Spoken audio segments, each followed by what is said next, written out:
Então,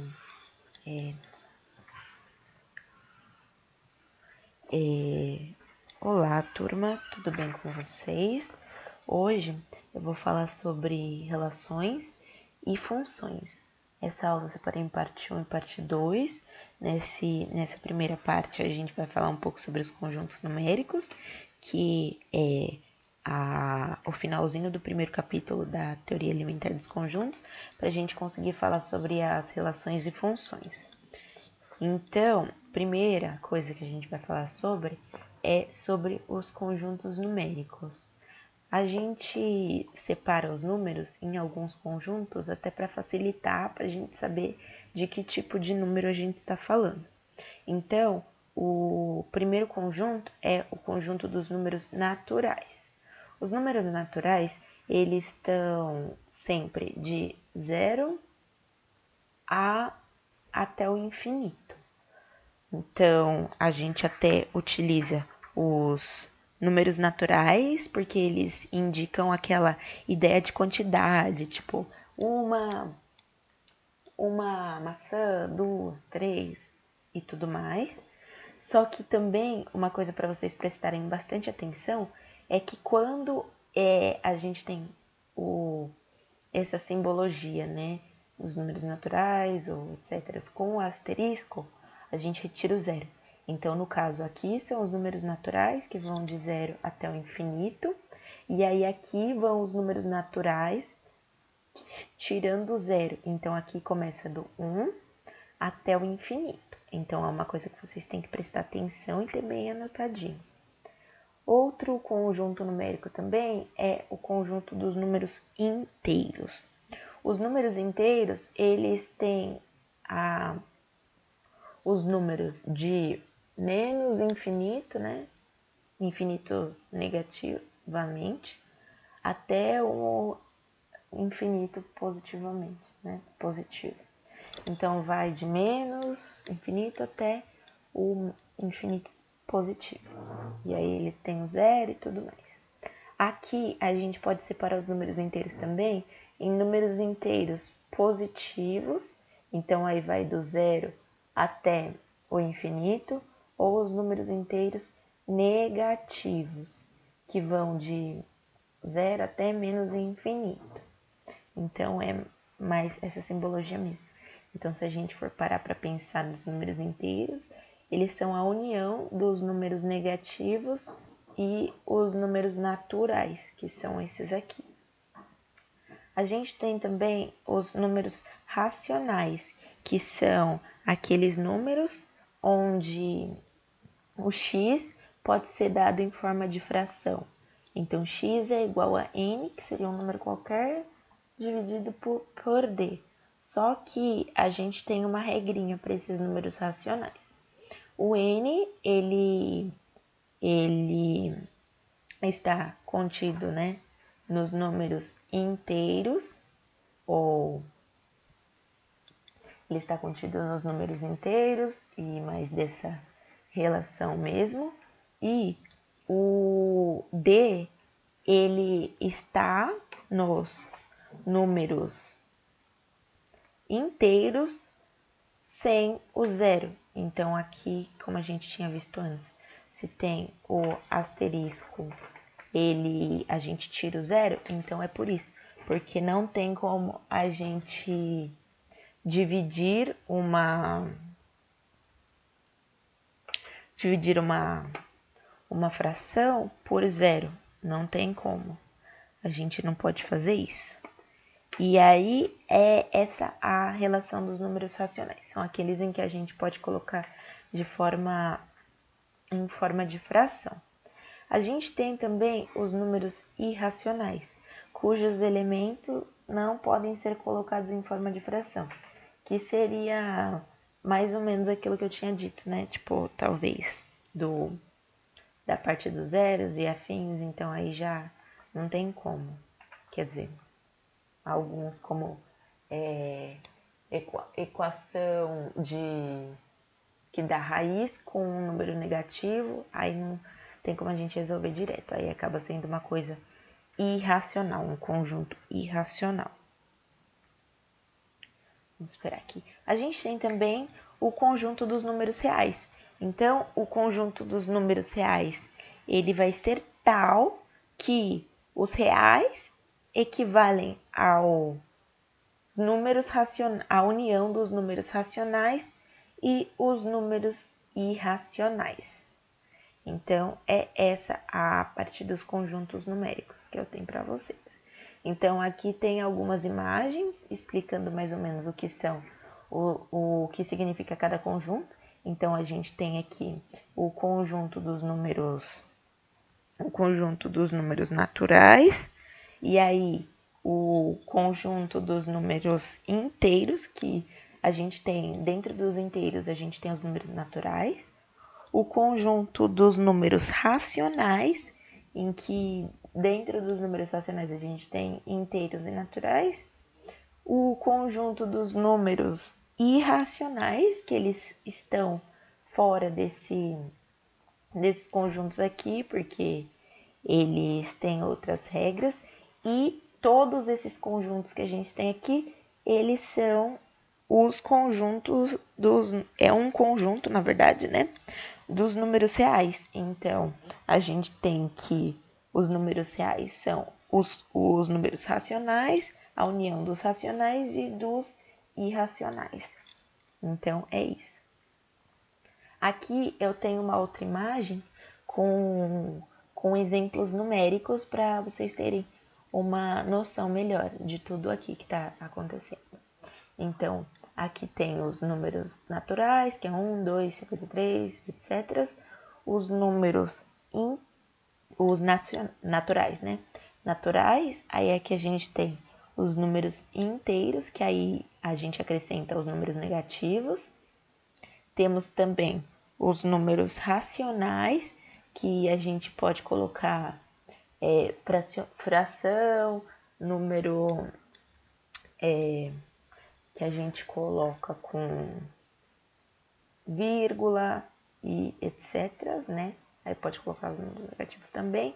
E aqui são os irracionais, que são aqueles que fica mais complicado até de resolver, porque eles têm algumas características mais próprias. Então, sobre esses números aí do conjunto numérico, é isso. Mais sobre isso. Agora, falando um pouquinho dos intervalos reais, a gente sabe que todo número real pode ser associado a um ponto em uma reta, da qual chamamos de reta real.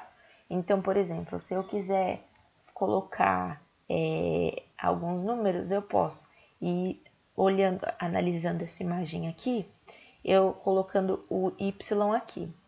Eu sei que o y, ele pertence aos números reais, só que o y, ele é menor que zero, porque ele tá para cá, desse lado da nossa reta.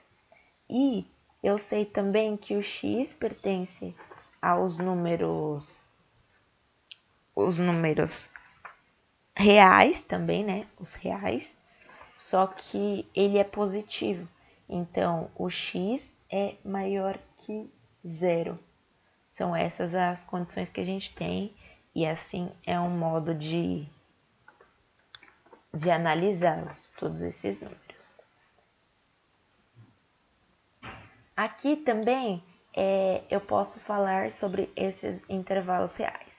Então, vamos ter um exemplo aqui.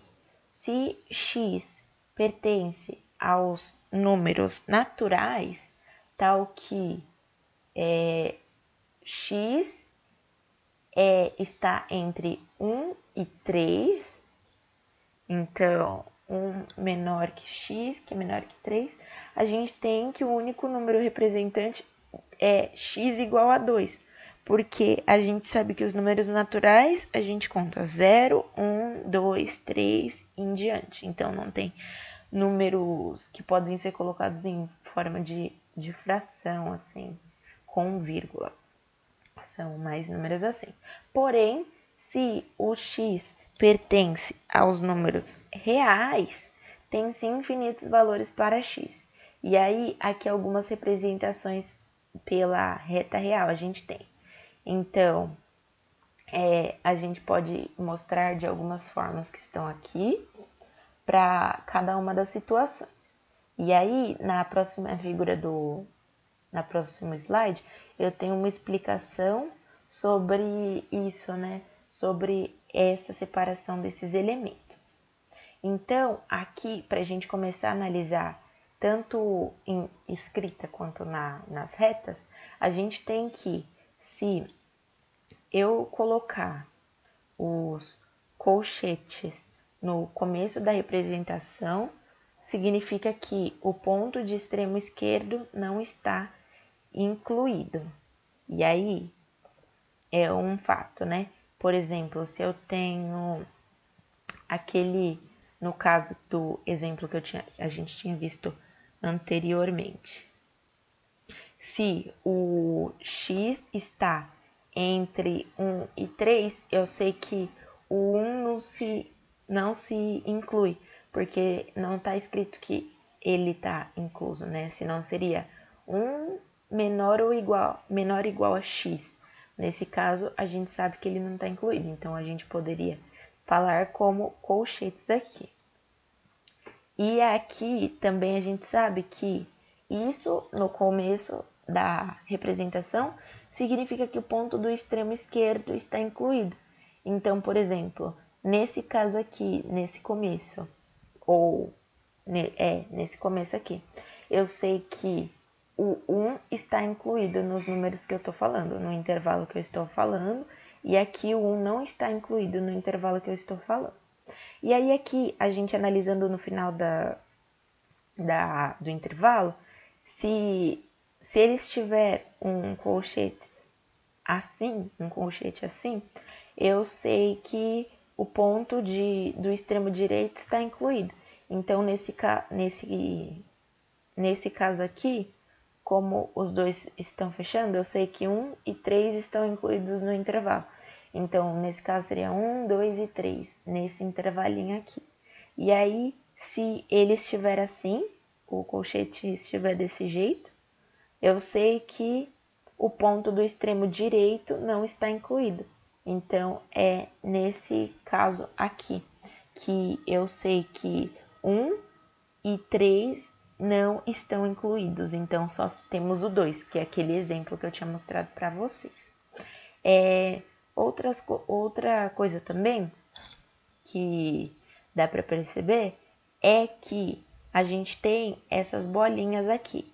Então, se eu tiver um conjunto e esse conjunto tem na parte gráfica, né, de forma de desenho, assim, dessas retas, tiver uma bolinha vazada, significa que esse número está excluído.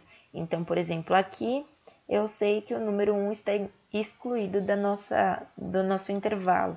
E aí, se eu tiver uma bolinha preenchida, significa que ele está incluído nesse intervalo. Então, por exemplo, aqui eu sei que o 1 e o 3 estão incluídos no intervalo, e aí aqui também a gente pode observá-los desse modo nos colchetes. E aí, nesse segundo, como tem uma bolinha vazada, eu sei que o número 1 não está incluído no intervalo e o 3 está incluído no intervalo. Beleza. Esse daqui, eu sei que o número 1 e o número 3 não estão incluídos no intervalo que eu quero. E aí, aqui, quando ele tem como uma bolinha preenchida, eu sei que ele está incluso no intervalo. E aí, aqui, quando ele continua assim, é mais pro infinito. Então, ele vai e o infinito acaba não sendo,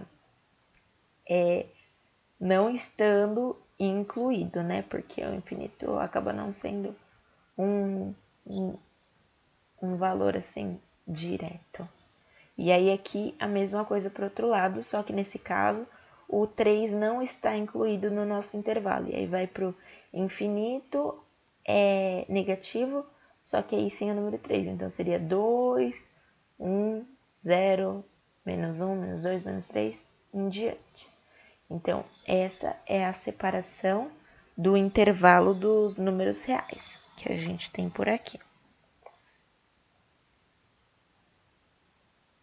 Eu posso representar também os números e os intervalos, os conjuntos, pelo plano cartesiano. Então, eles têm também dois tipos. Então, o primeiro é por ordenado, que é o conjunto que possui dois elementos, no qual a ordem é levada em consideração.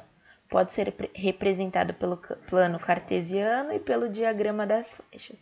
Então, por exemplo, se eu tenho o par 2 e 5, né? Eu sei que, e eu for fazer de forma do plano cartesiano, eu sei que o 2, nesse caso, considerando esse daqui o A e esse daqui o número que está em B, eu sei que se eu inverter a ordem, não vai dar a mesma coisa. Então, nesse caso, a ordem dos números vai alterar o produto final da nossa reta. Então, aqui eu vou colocar o 2 em A, que está aqui no cantinho, e aí eu coloco o 5 em B, que seria a organização. Aqui, a gente tem outro meio de representar isso, que é pelo diagrama de flechas. Perdão. Nesse diagrama de flechas, eu sei que o A, ele é o número 2, né? O número 2 está no conjunto A e na parte de A, e o B, o 5 está em B. Então, eu posso representá-los dessa forma, porque a ordem, ela faz a diferença nesse sentido. Mas sobre a representação do plano cartesiano, por ordenado, é isso, em que a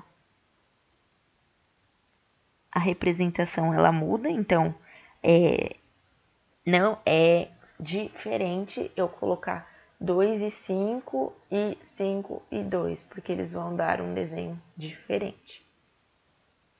A gente tem também a representação por produto cartesiano, que é definido como um conjunto formado por todos os pares ordenados x e y, tal que x pertence a A e y pertence a B. E aí aqui eu posso colocar A cartesiano B, então nesse caso, onde x e y são os nossos conjunto, vai virar o nosso conjunto, né? Onde x pertence a A e y pertence a B. E aqui eu tenho um exemplo que acaba ajudando um pouco. Então, exemplo, seja A, o conjunto A igual a 1, 2 e 3 e o conjunto B igual a 2 e 5. Obtenha A cartesiano B e B cartesiano B. Bom, como eu sei que o produto cartesiano é o conjunto formado por todos os pares ordenados, tal que x pertence a A e y pertence a B, é só eu utilizar todos os pares possíveis com esses dois conjuntos. Então, aqui, o A cartesiano B, eu sei que vamos colocar primeiro o 1, né? Então, todos os conjuntos que eu posso formar com o número 1 que está presente em A. Então, eu posso formar 1 e 2 e também 1 e 5, beleza. E aí, eu posso formar 2 e 2, 2 e 5, beleza. E aí, com 3, 3 e 2, 3 e 5. Então, essa aqui é a representação do A cartesiano B. E agora o B cartesiano B. E aí, vamos ver. Aí eu coloco aqui 2 com 2 e 2 com 5. Aí depois 5 com 2 e 5 com 5. Então, são essas as representações do cartesiano que a gente pode fazer e ter. Aí aqui, para a gente terminar essa primeira parte, a gente tem as propriedades do plano cartesiano. Então, se eu for analisar o A cartesiano do conjunto vazio, vai ser o conjunto vazio, porque ele é formado por todos os pares, tal que x pertence a A e y pertence a B. como o conjunto vazio, no conjunto vazio não tem nada, não tem como a gente criar um conjunto por ele. Então, isso é possível. E aí, aqui, o conjunto de A cartesiano B é diferente de B cartesiano A. Por quê? Porque a gente sabe também... não, na verdade. A cartesiano B é diferente de B cartesiano A, porque A é diferente de B, que é diferente do vazio. Então, vamos dar uma analisada aqui. Então, porque os números iniciais vão ser um pouquinho diferentes, então vai ser 2, se eu for fazer B por A, né? A gente chegaria em 2, 1, 5, 1. E aí, 2, 2, 2, 3. E aí... Não, peraí. 2, 1, 2, 2 e 2, 3. Aí, 5, 1, 5, 2 e 5, 3. Então, se a gente analisar aqui, não vai ser a mesma coisa, porque eles são diferentes, são números diferentes. Então, os números dentro de cada um desses produtos, eles vão ter alguns números iguais, mas como a ordem é diferente, eles não vão ser a mesma coisa, porque nesse caso, a ordem dos valores vai alterar o produto final. Então, beleza. E aqui, se A possui M elementos e B possui N elementos, então A vezes B possui M vezes N elementos. Então, vamos observar aqui, por exemplo. Aqui eu sei que A tem 3 elementos e B tem 2 elementos. Então, aqui a gente pode dizer que 3 vezes 2 é 6. Então, vamos ver se essa propriedade está correta. Então, 1, 2, 3, 4, 5, 6. Então, aí, somente por essa análise inicial, você já pode saber quantos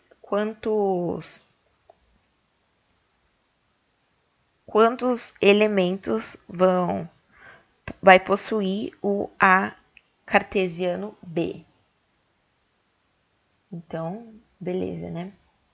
E aí aqui eu sei que R vezes R vai ser R ao quadrado, que é o plano cartesiano completo.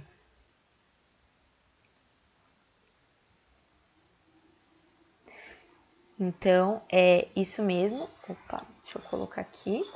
Bom, eram essas coisas que eu tinha para falar para vocês sobre a relação dos conjuntos e dos planos cartesianos inicialmente, para a gente poder começar a partir daí as relações e funções, que aí aqui a gente começa mesmo a parte do capítulo 2.